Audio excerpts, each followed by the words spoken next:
स्वागत है दोस्तों आपका फिर से हमारे YouTube चैनल नॉलेज ट्रैफिकर पर। आज जो हम शुरू करने जा रहे हैं वो करने जा रहे हैं मध्यकाल। जो ये टॉपिक है मध्यकाल यानी कि मेडिवल पीरियड, इसको हम एमसीक्यूज की फॉर्म में करते चलेंगे। तो चलिए बिना समय गवाए शुरू करते हैं आज का यह लेक्चर। सबसे पहला क्वेश्चन है कि प्रारंभिक मध्यकाल यानी कि अर्ली मेडिवल पीरियड में प्राचीन भारत से प्रमुख बदलाव का समय लगभग क्या माना जाता है जब बड़े साम्राज्यों के स्थान पर छोटे राज्यों का उदय हुआ। ऑप्शन ए है 100 ईस्वी के आसपास, बी 600 ईस्वी के आसपास, सी 750 ईस्वी के आसपास, डी 1200 ईस्वी के आसपास। इसका जो राइट आंसर हो जाएगा वो हो जाएगा ऑप्शन बी यानी कि 600 ईस्वी के आसपास का समय जो है, इस समय बड़े साम्राज्यों के स्थान पर जो है छोटे राज्यों का उदय होना शुरू हो चुका था। और यह जो काल है 600 ईस्वी के आसपास, यहाँ से जो है मेडिवल हिस्ट्री यानी कि मध्यकाल, जो इतिहास का मध्यकाल है वो प्रारंभ होता है। तो चलिए नेक्स्ट क्वेश्चन देख लेते हैं। मध्यकाल में सामंतवाद की अवधारणा का उदय किस कारण से हुआ था। ऑप्शन ए उत्तर भारत में तुर्की आक्रमणों के कारण, बी दक्षिण भारत में चोलों के विस्तार के कारण, सी गुप्त काल के दौरान भूमि अनुदान की प्रथा के कारण जिससे शक्तिशाली भूस्वामी बने, डी बौद्ध धर्म के पतन और ब्राह्मणवाद के उदय के कारण। इसका जो राइट आंसर है वो हो जाएगा ऑप्शन सी यानी कि गुप्त काल के दौरान जो भूमि अनुदान दिए जाते थे, लैंड ग्रांट जिनको बोला जाता था, उस प्रथा के कारण जो है शक्तिशाली भूस्वामी बने और वहां से सामंतवाद का उदय हुआ। यानी कि जैसे जैसे उनके पास भूमि बढ़ने लगी तो वो बड़े सामंत बनते चले गए और वहां से सामंतवाद का जो है उदय माना जाता है। तो चलिए नेक्स्ट क्वेश्चन देखते हैं। कश्मीर के इतिहास को दर्ज करने वाली प्रसिद्ध पुस्तक जो है राजतरंगिणी के लेखक कौन है। Option a Kalhana, b Bilhana, c Somadeva, d Rajashekhara. इसका जो राइट आंसर हो जाएगा वो हो जाएगा ऑप्शन ए यानी कि कलहण। कलहण के द्वारा जो है राजतरंगिणी लिखी गई, जिसमें कश्मीर के इतिहास का वर्णन देखा जाता है। तो चलिए नेक्स्ट क्वेश्चन देख लेते हैं। कश्मीर के शासक ललितादित्य, जिन्हें करकोट राजवंश से जोड़ा जाता है, ने किस प्रसिद्ध सूर्य मंदिर की स्थापना की थी। ऑप्शन ए कोणार्क का सूर्य मंदिर, बी मोढेरा का सूर्य मंदिर, सी मार्तंड सूर्य मंदिर, डी बृहदेश्वर मंदिर। इसका जो राइट आंसर है वो हो जाएगा ऑप्शन सी यानी कि मार्तंड सूर्य मंदिर जो है इनके द्वारा बनाया गया था। कौन थे ये? कश्मीर के शासक ललिता दित्य ने कहा, जो थे करकोट राजवंश से जोड़ा जाता है, उन्होंने प्रसिद्ध मार्तंड सूर्य मंदिर का निर्माण जो है वो करवाया था। चलिए नेक्स्ट क्वेश्चन पर। कन्नौज का पर जो है प्रभुत्व के लिए लगभग 250 वर्षों तक चलने वाले त्रिपक्षीय संघर्ष में कौन कौन से राजवंश शामिल थे। यानी कि जो कन्नौज का प्रभुत्व के लिए जो संघर्ष चल रहा था उसमें कौन कौन से राजवंश जो है शामिल थे। ऑप्शन ए है चोल, पांड्य और चेर, बी है पाल, प्रतिहार और राष्ट्रकूट, सी है चालुक्य, पल्लव और सातवाहन, डी है लोधी, सैयद और तुगलक। इसका जो राइट आंसर है वो हो जाएगा ऑप्शन बी यानी कि पाल, प्रतिहार और राष्ट्रकूट जो थे वो त्रिपक्षीय संघर्ष में शामिल थे। चलिए नेक्स्ट क्वेश्चन पर चलते हैं। पाल वंश का संस्थापक किसे माना जाता है जिसे अराजकता के समय में बंगाल के नागरिकों द्वारा चुना गया था। Option A Dharmapal, B Devpal, C Gopal, D Mahipal. इसका जो राइट आंसर है वो हो जाएगा गोपाल। यानी कि गोपाल को जो है चुना गया था, इनके द्वारा नागरिकों द्वारा चुना गया था। चुना जाना यानी कि लोकतंत्र को इंगित करता है और बताता है कि वहां लोकतंत्र स्थापित था। यानी कि लोगों द्वारा चुना गया, इसलिए लोकतंत्र बोल सकते हैं। और जब संस्थापक था, इसको किस डायनेस्टी का? पाल डायनेस्टी का संस्थापक माना जाता है। और यह जो है अराजकता फैलने के कारण, यानी कि वहां पर सरकार के प्रति या राजा के प्रति जो है अराजकता फैल चुकी थी, इसलिए नागरिकों ने जो है नया राजा गोपाल को चुना और पाल डायनेस्टी की स्थापना की। चलिए नेक्स्ट क्वेश्चन, पाल शासक धर्मपाल द्वारा स्थापित वह प्रसिद्ध बौद्ध मठ कौन सा है जो वर्तमान बांग्लादेश में स्थित है और यूनेस्को विश्व धरोहर स्थल में शामिल है? Option a Nalanda, b Vikramashila, c Somapura, d Odantapuri. इसका जो राइट आंसर है वो हो जाएगा ऑप्शन सी यानी कि सोमपुरा। जो सोमपुरा है वह प्रसिद्ध बौद्ध मठ है जो वर्तमान में कहाँ है, बांग्लादेश में स्थित है और इसको विश्व धरोहर स्थल में जो है यूनेस्को द्वारा सम्मिलित किया गया है। देखिए नेक्स्ट क्वेश्चन, किस पाल शासक की भिड़ंत दक्षिण के महान चोल शासक राजेंद्र चोल से हुई थी जिसमें पाल शासक को हार का सामना करना पड़ा था? Option A Gopal, B Dharmapal, C Devpal, D Mahipal. इसका जो राइट आंसर है वो हो जाएगा ऑप्शन डी यानी कि महिपाल। जो महिपाल थे उनकी जो भिड़ंत है दक्षिण में जो चोल शासक थे राजेंद्र चोल से हुई थी और राजेंद्र चोल ने इनको कड़ी टक्कर देने के बाद हरा दिया था और महिपाल को हार का सामना करना पड़ा था। चलिए नेक्स्ट क्वेश्चन पर, गुर्जर प्रतिहार वंश का वास्तविक संस्थापक किसे माना जाता है जिसने 750 ईस्वी के आसपास राज्य की स्थापना की? Option A Harishchandra, B Nagabhata प्रथम, सी वत्सराज, डी महिरभोज। इसका जो राइट आंसर हो जाएगा वो हो जाएगा ऑप्शन बी यानी कि नागभट्ट प्रथम को जो है गुर्जर प्रतिहार वंश का जो है वास्तविक संस्थापक माना जाता है और इन्होंने 750 ईस्वी के आसपास जो है गुर्जर प्रतिहार वंश राज्य की स्थापना की थी। चलिए नेक्स्ट क्वेश्चन, गुर्जर प्रतिहारों में सबसे महान शासक कौन था जिसने शासनकाल में अरब यात्री सुलेमान और अल मसूदी ने उसके साम्राज्य की विशालता और शक्ति का उल्लेख किया है? Option a Mahendra Pal, b Mihirbhoj, c Nagabhata द्वितीय, डी देवपाल। इसका जो राइट आंसर है वो हो जाएगा ऑप्शन बी यानी कि महिरभोज। जो महिरभोज थे इनके समय जो है यात्री होते हैं अरब यात्री, तो सुलेमान और अल मसूदी,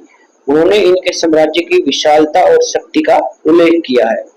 तो चलिए नेक्स्ट क्वेश्चन देखते हैं, राष्ट्रकूट वंश का संस्थापक कौन था जिसने बदामी के चालुक्य को हराकर अपनी स्वतंत्रता घोषित की थी? ऑप्शन ए ध्रुव धारा वर्ष, बी कृष्ण प्रथम, सी दंती दुर्ग, डी गोविंद तृतीय। इसका जो राइट आंसर है वो हो जाएगा ऑप्शन सी यानी कि दंती दुर्ग। जो दंती दुर्ग थे उन्होंने जो है राष्ट्रकूट वंश का संस्थापक था और बदामी के चालुक्य को हराकर अपनी स्वतंत्रता घोषित की थी, यानी कि पहले इनके अधीन थे चालुक्य के, लेकिन बाद में इन्होंने स्वतंत्रता घोषित कर दी थी। तो चलिए नेक्स्ट क्वेश्चन, एलोरा का प्रसिद्ध कैलाश मंदिर जो एक ही चट्टान को काटकर बनाया गया है किस राष्ट्रकूट शासक ने बनाया था? Option A Danti Durga, B अमोघ वर्ष, सी कृष्ण प्रथम, डी इंद्रा तृतीय। इसका जो राइट आंसर है वो हो जाएगा ऑप्शन सी यानी कि कृष्ण प्रथम।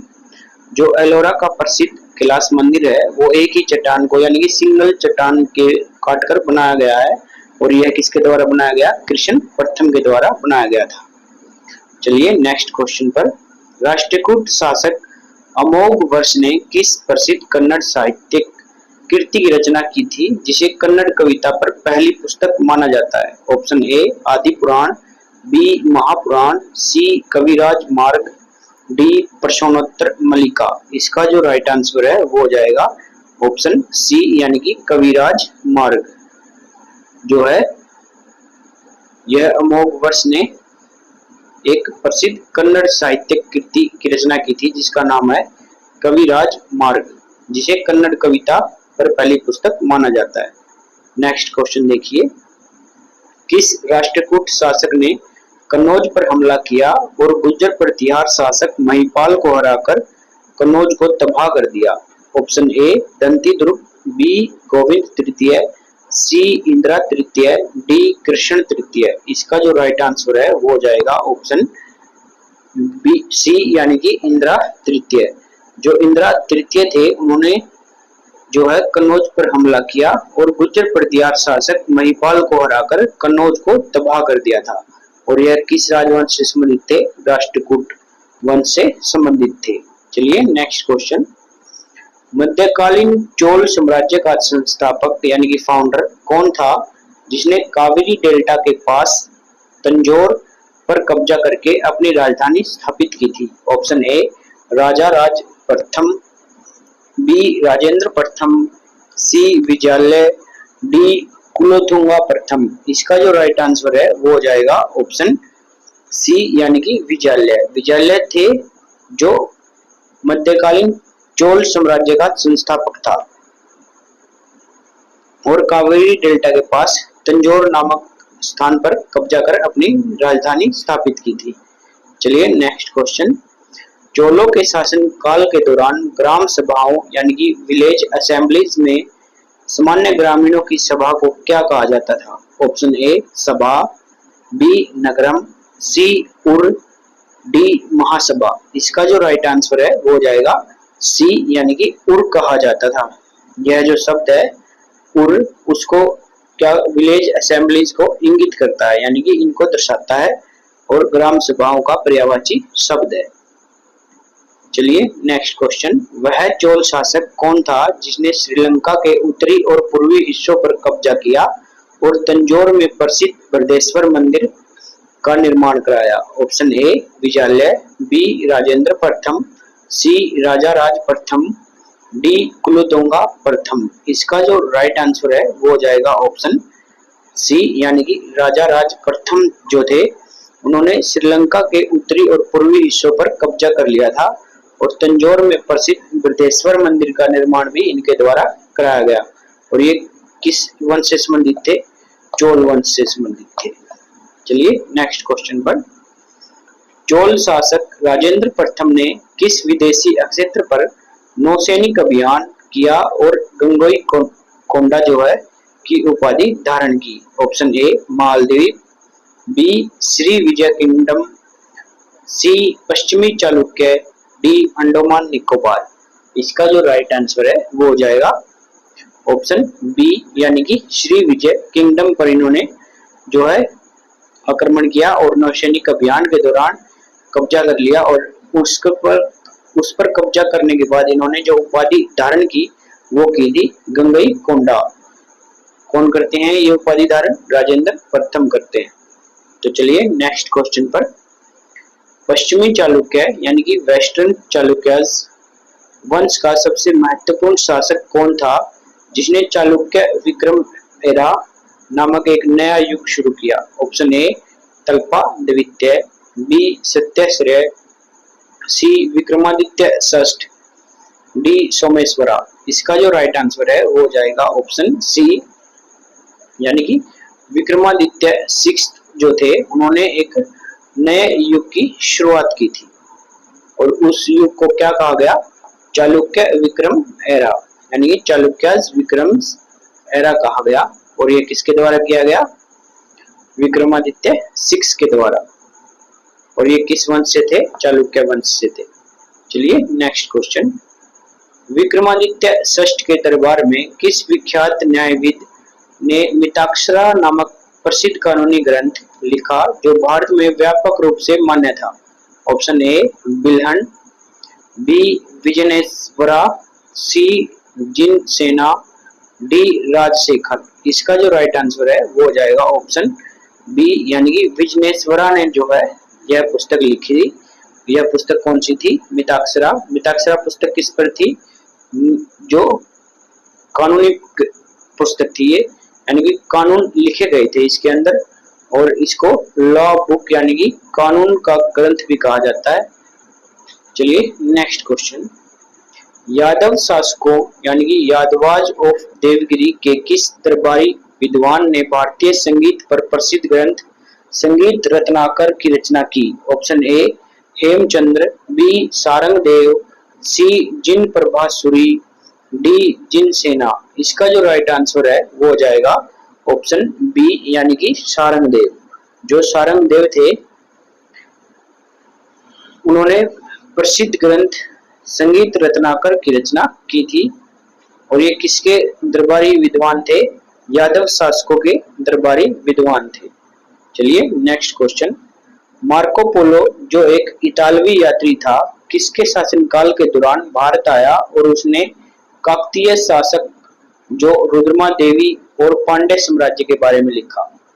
इस ऑप्शन ए है देवराय प्रथम, बी है मारवर्मन कुलशेखर, सी है कृष्णदेव राय, डी राजेंद्र प्रथम। इसका जो राइट आंसर हो जाएगा वो हो जाएगा ऑप्शन बी यानी कि मारवर्मन कुलशेखर जो है वह एक इतालवी यात्री था। जो मार्को पोलो है एक इतालवी यात्री था और ये किसके शासनकाल के दौरान यानी कि मारवर्मन कुलशेखर के शासनकाल के दौरान भारत आया था और इसने क्या किया था? जो काकतीय शासक थी रुद्रमा देवी और पांड्य साम्राज्य के बारे में इन्होंने लिखा है। चलिए नेक्स्ट क्वेश्चन। काकतीय राजवंश की वह प्रसिद्ध महिला शासक कौन थी जिसने पुरुष वेश में शासन किया और जिसकी यात्रा वृत्तांत मार्को पोलो ने भी दर्ज की? ऑप्शन ए अक्का महादेवी, बी रुद्रमा देवी, सी जनाबाई, डी अहिल्याबाई। इसका जो राइट आंसर है वो हो जाएगा ऑप्शन बी यानी कि रुद्रमा देवी जो थी वो शासन करती है किस रूप में? पुरुष वेश में शासन करती है और इनकी यात्रा का वृत्तांत जो है मार्को पोलो ने किया है, अपनी यात्रा वृत्तांत में किया है। क्या किया है? वर्णन किया है। और यह रुद्रमा देवी जो थी वो काकतीय राजवंश से संबंधित थी। चलिए नेक्स्ट क्वेश्चन। भारत पर पहला तुर्की आक्रमण यानी कि फर्स्ट टर्किश इन्वेजन जो होता है किस मुस्लिम शासक ने 712 ईस्वी में किया था जिसने सिंध के बंदरगाह जो थे देवल पर कब्जा किया? Option A Mahmud Ghazni, B जो है मोहम्मद बिन कासिम, सी मोहम्मद गोरी, डी बख्तियार खिलजी। इसका जो राइट आंसर है वो हो जाएगा ऑप्शन बी यानी कि मोहम्मद बिन कासिम जो था वह पहला तुर्की आक्रमणकारी था। इसके समय जो है पहला तुर्की आक्रमण होता है और यह मुस्लिम शासक था यानी कि मोहम्मद बिन कासिम एक मुस्लिम शासक था 712 ईस्वी में। उसके समय पहला तुर्की आक्रमण होता है और इसने जो है बंदरगाह देवल पर कब्जा कर लिया था। चलिए नेक्स्ट क्वेश्चन।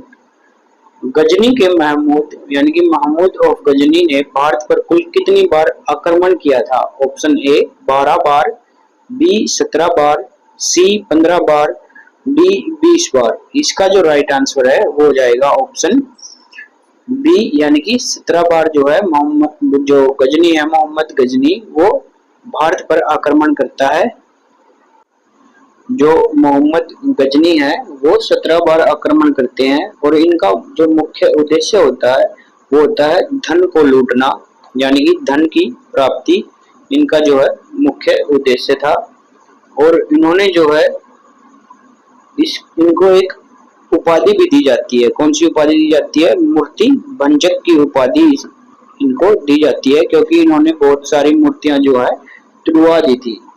मोहम्मद गजनी ने भारत पर प्रथम आक्रमण जो है 1000 ईस्वी में किया था और पेशावर के कुछ भागों पर अधिकार करके वह वापस अपने देश लौट गया था।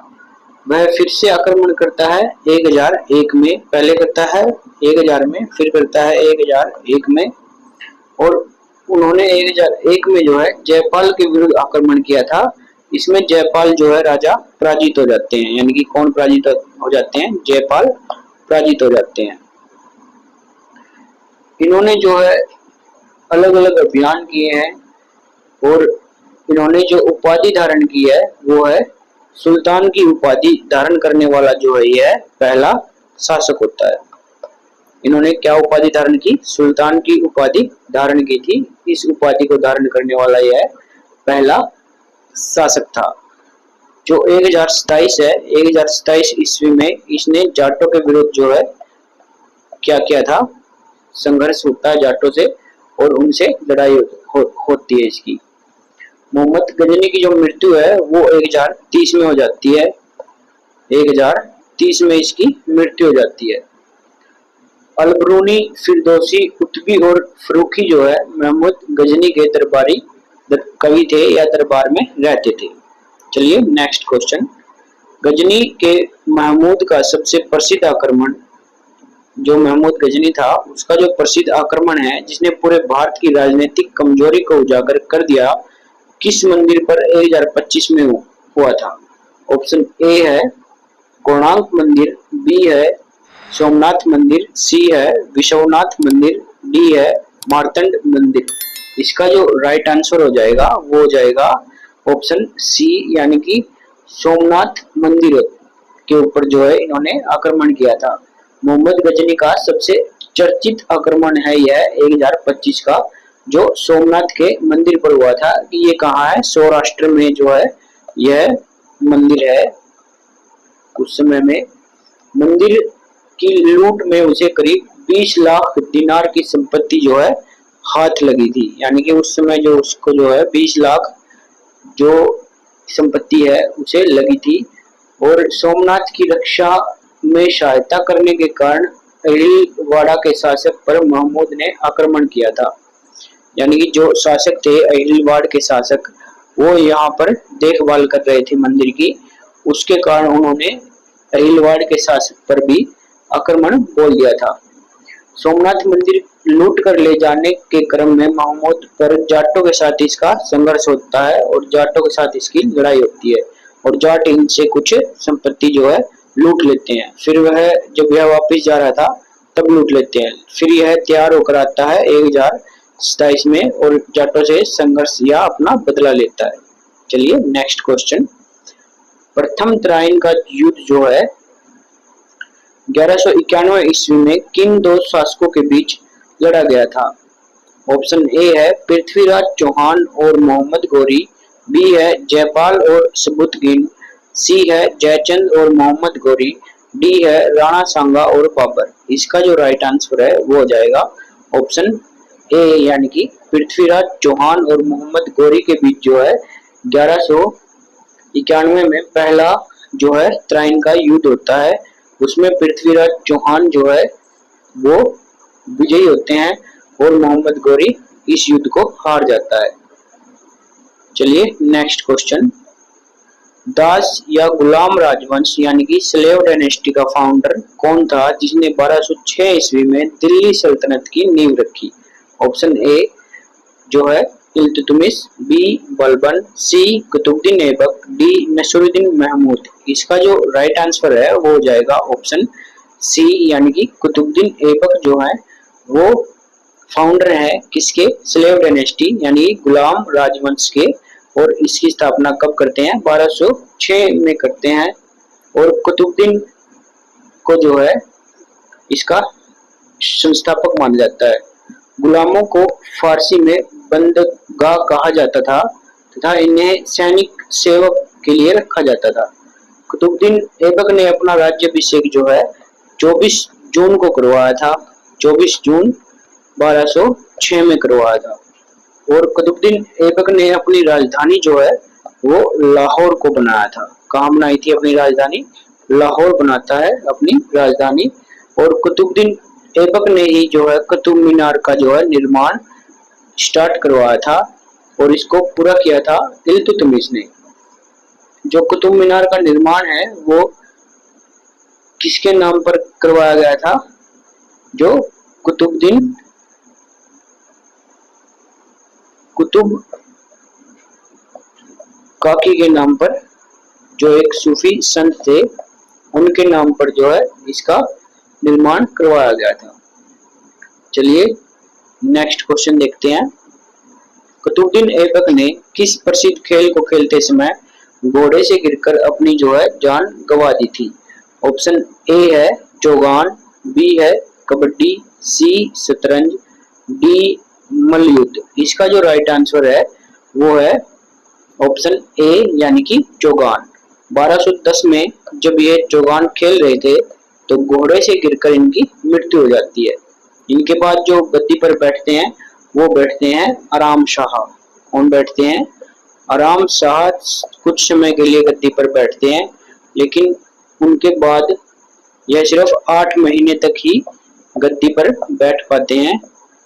इसके बाद जो आराम शाह के बाद आराम शाह की हत्या जो है इल्तुतमिश द्वारा कर दी जाती है और 1211 में जो है इल्तुतमिश दिल्ली पर बैठता है। चलिए नेक्स्ट क्वेश्चन, दिल्ली सल्तनत का वह कौन सा शासक था जिसने इक्ता प्रणाली की शुरुआत की और 40 तुर्की जो गुलाम सरदारों के समूह तुर्कान-ए-चहलगानी का गठन किया? Option A Qutbuddin Aibak, B Iltutmish, C Razia Sultan, D Balban.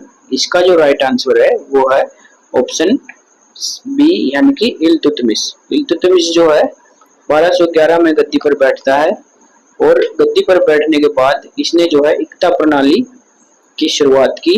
इक्ता प्रणाली का मतलब क्या था कि यह नगद वेतन न देकर जो सैनिकों को इक्ता प्रदान करता था और उसने 40 तुर्की जो गुलाम सरदार थे उनका एक समूह बनाया जिसे तुर्कान-ए-चहलगानी के नाम से जाना जाता है। इल्तुतमिश ने एक और कार्य किया था कि इसने जो कुतुबुद्दीन ऐबक की राजधानी थी जो लाहौर थी उसको कहाँ स्थानांतरित कर दिया था? दिल्ली स्थानांतरित कर दिया था। यह इसका एक महान कार्य माना जाता है।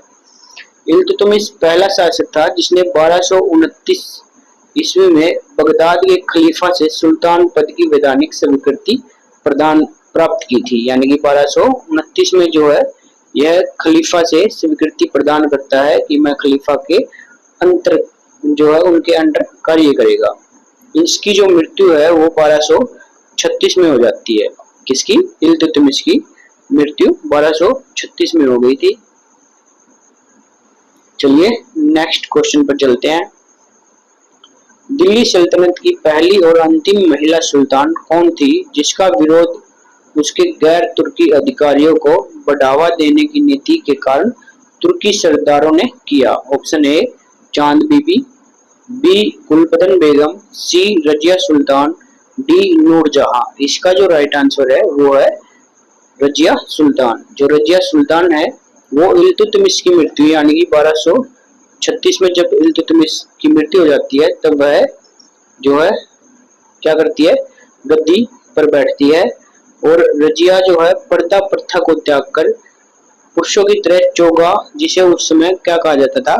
काबा कहा जाता था, उसे पहनकर जो है आने लगी थी। कहाँ? राज दरबार में। और मुंह नहीं ढकती थी यानी कि खुले मुंह आने लगी थी और अपना शासन चलाने लगी थी।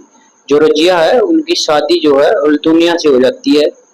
अल्तुनिया से उनका विवाह होता है और रजिया की जो मृत्यु है वो 13 अक्टूबर 1240 को डाकुओं द्वारा कर दी जाती है। कहाँ? हरियाणा के कैथल में।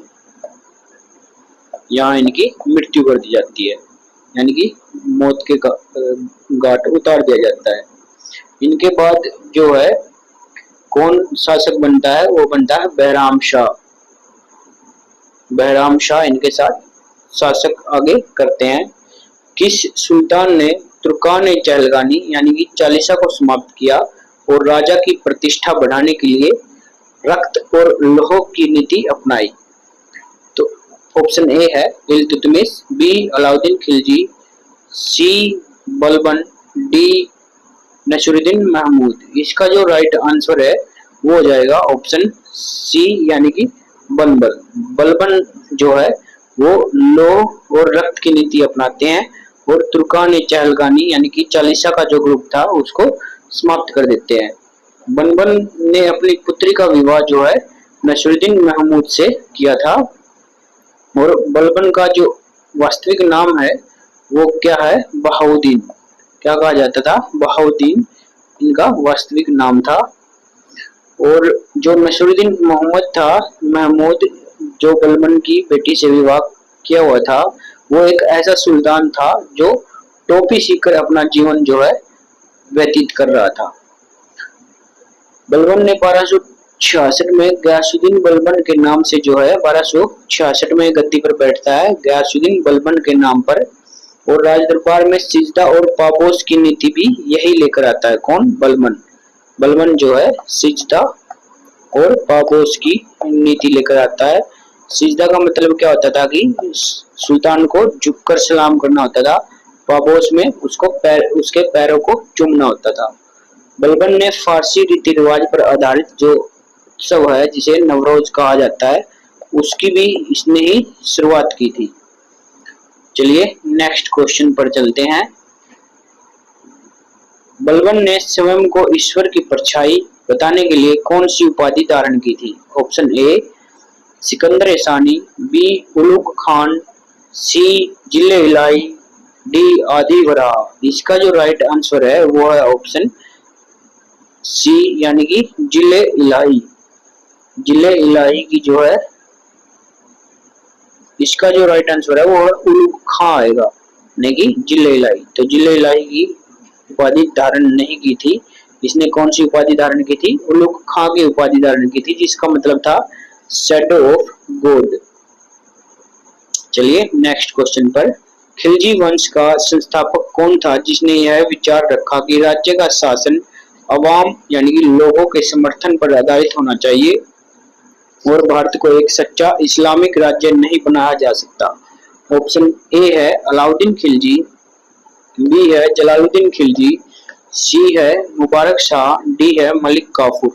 इसका जो राइट आंसर है वो जाएगा ऑप्शन बी यानी कि जलालुद्दीन खिलजी।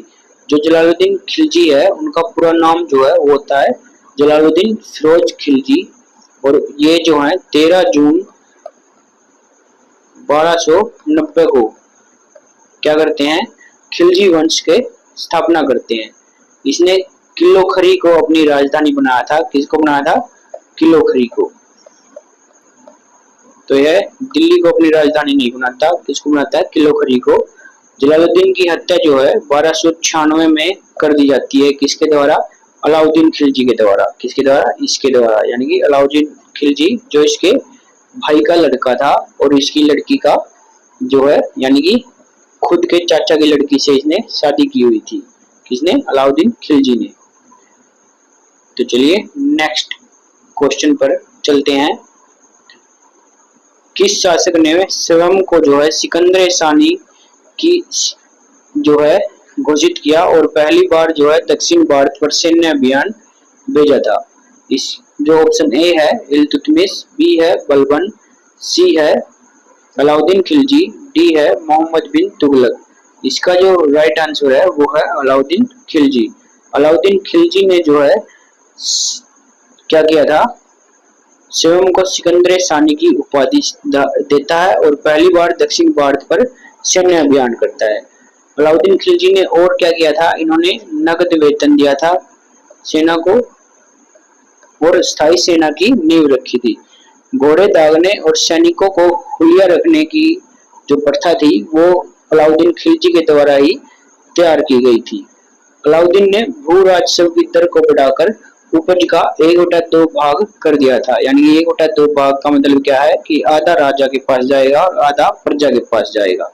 जो भी उगाएगा आधा सुल्तान को देगा। इसने खम्स यानी कि लूट का धन में सुल्तान का हिस्सा 1/4 कर दिया था। 1/4 की जगह पर 3/4 कर दिया था। यानी कि जो भी लूटपाट इसके राज्य में होगी उसका 3/4 भाग जो है 3/4 भाग राजा को देना होगा। इसने बेईमानी रोकने के लिए व्यापारियों की बेईमानी को रोकने के लिए जो भी बेईमान दुकानदार था उसके शरीर से उतना ही मांस काट लेने की जो है घोषणा की थी और इन्होंने बाजार नियंत्रण प्रणाली को भी स्थापित किया हुआ था। चलिए नेक्स्ट क्वेश्चन पर। अलाउद्दीन खिलजी की सैन्य व्यवस्था को सुदृढ़ करने के लिए कौन सी प्रणाली महत्वपूर्ण थी जिससे घोड़ों की ब्रांडिंग और सैनिकों को वर्णात्मक रिकॉर्ड रखा जाता था? ऑप्शन ए इक्ता और जागीर, बी दाग और चेहरा, सी मनसबदारी, डी खालसा और उलूक। इसका जो राइट आंसर है वो है ऑप्शन बी यानी कि दाग और चेहरा। दाग और चेहरा रखने की जो है इन्होंने प्रथा चलाई थी जिसके कारण जो है सैनिकों का वर्णात्मक रिकॉर्ड रखने में आसानी हुई और अच्छी नस्ल के घोड़े जो है इसकी सेना में आए। चलिए नेक्स्ट क्वेश्चन। अलाउद्दीन खिलजी ने अपने शासनकाल में कीमतों को नियंत्रण करने के लिए दिल्ली में कितनी मुख्य बाजारें स्थापित की थी? Option A 2, B 3, C 4, D 5। इसका जो राइट आंसर है वो है ऑप्शन बी यानी कि तीन जो है बाजारें स्थापित की थी। नेक्स्ट क्वेश्चन है, तुगलक वंश का संस्थापक कौन था जिसने नहरों के निर्माण की शुरुआत की और तुगलकाबाद किले का निर्माण करवाया? Option A Muhammad bin Tughlaq, B Firoz Shah Tughlaq, C Ghiyasuddin Tughlaq, D Nasiruddin Mahmud. इसका जो राइट आंसर है वो है ऑप्शन सी यानी कि गयासुद्दीन तुगलक। नेक्स्ट क्वेश्चन देखिए, मोहम्मद बिन तुगलक के शासनकाल की सबसे विवादास्पद परियोजना कौन सी थी जिसमें उसने जो है सिल्वर टंका के बराबर मूल्य के कांस्य के टोकन जो है जारी किए? ऑप्शन ए खुरासान अभियान, बी दोआब में काराधन, सी राजधानी परिवर्तन, डी सांकेतिक मुद्रा का प्रचलन। इसका जो राइट आंसर है वो हो जाएगा ऑप्शन डी यानी कि सांकेतिक जो मुद्रा है उसका प्रचलन करने के कारण इसको मूर्ख राजा कहा जाता है। किसको कहा जाता है? मोहम्मद बिन तुगलक को। और यह इसका विवाद से भरा हुआ इसकी प्रयोजना थी। चलिए नेक्स्ट क्वेश्चन, मोहम्मद बिन तुगलक के शासनकाल में कौन से 3 प्रमुख स्वतंत्र राज्य जो है सल्तनत से अलग हो गए जिससे साम्राज्य का विघटन शुरू हुआ? Option A Bengal Sindh Multan, B Vijayanagara Bahmani Madurai सल्तनत, सी गुजरात मालवा जौनपुर, डी कश्मीर मारवाड़ और बंगाल। इसका जो राइट आंसर है वो हो जाएगा ऑप्शन बी यानी कि विजयनगर साम्राज्य, बहमनी साम्राज्य और मदुरई सल्तनत जो है मुगल जो तुगलक का एरिया था उससे अलग हो गया था, जिससे तुगलक वंश का जो है विघटन शुरू हो गया। चलिए नेक्स्ट क्वेश्चन, फिरोज शाह तुगलक ने इक्ता प्रणाली में क्या बदलाव किया जिसके कारण यह सल्तनत के पतन का एक कारण भी बना? ऑप्शन ए इसने इक्ता को समाप्त कर दिया, बी इसने इक्ता को वंशानुगत बना दिया, सी इसने इक्तेदारों को नगद वेतन देना शुरू कर दिया, डी इसने इक्तेदारों को सीधे किसानों से लगान वसूलने से रोक दिया।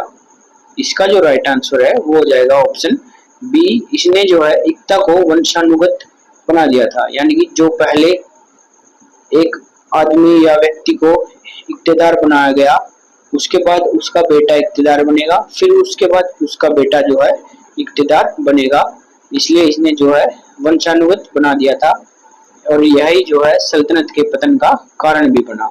चलिए नेक्स्ट क्वेश्चन, फिरोज शाह तुगलक द्वारा स्थापित वह विभाग कौन सा था जो मुस्लिम गरीब परिवारों की बेटियों के विवाह के लिए दान का प्रबंध करता था? ऑप्शन ए दीवाने इस्तक, बी दीवाने खैरात, सी दीवाने बंदगान, डी दीवाने कोही। इसका जो राइट आंसर है वो है ऑप्शन बी यानी कि दीवाने खैरात जो है एक डिपार्टमेंट बनाया इसने जो चैरिटी करता था, किसके लिए?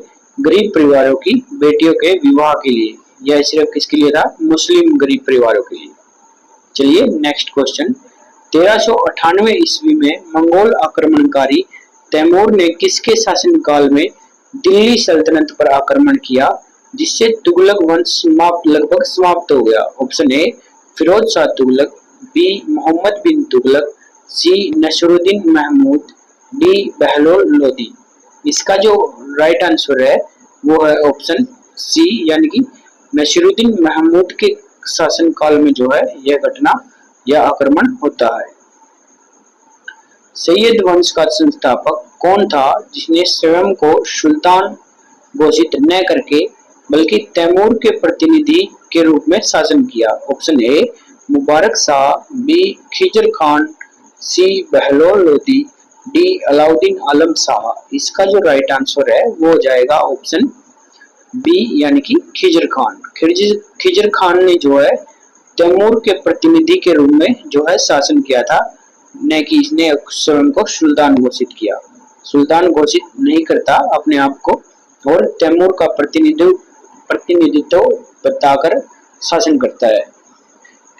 नेक्स्ट क्वेश्चन है, लोधी वंश का संस्थापक कौन था जिसने अन्य अफगान सरदारों के साथ सत्ता साझा की और खुले दरबार में उनके साथ कालीन पर बैठता था? Option A Sikandar Lodi, B Ibrahim Lodi, C Bahlol Lodi, D Daulat Khan Lodhi. इसका जो राइट आंसर है वो हो जाएगा ऑप्शन बी यानी कि बहलोल लोधी। बहलोल लोधी जो है अन्य अफगान सरदारों के साथ सत्ता को साझा करते हैं और खुले दरबार में उनके साथ कालीन पर बैठता है, जिससे यह न लगे कि राजा सर्वोपरि है, यह लगे कि राजा उनका ही भाग है, उनके ही जैसा है। चलिए नेक्स्ट क्वेश्चन, किस लोधी शासक ने 1504 ईस्वी में अपनी राजधानी दिल्ली से आगरा स्थानांतरित की और गजे सिकंदरी नामक एक नया मापन प्रणाली शुरू की? Option A Bahlol Lodi, B Ibrahim Lodi, C Sikandar Lodi, D Khizr Khan. इसका जो राइट आंसर है वो हो जाएगा ऑप्शन सी यानी कि सिकंदर लोधी। जो सिकंदर लोधी है उन्होंने गजे सिकंदरी एक पैमाना दिया जो मापन की प्रणाली थी और 1504 ईस्वी में अपनी राजधानी कहाँ ले गया? दिल्ली से आगरा स्थानांतरित कर दिया।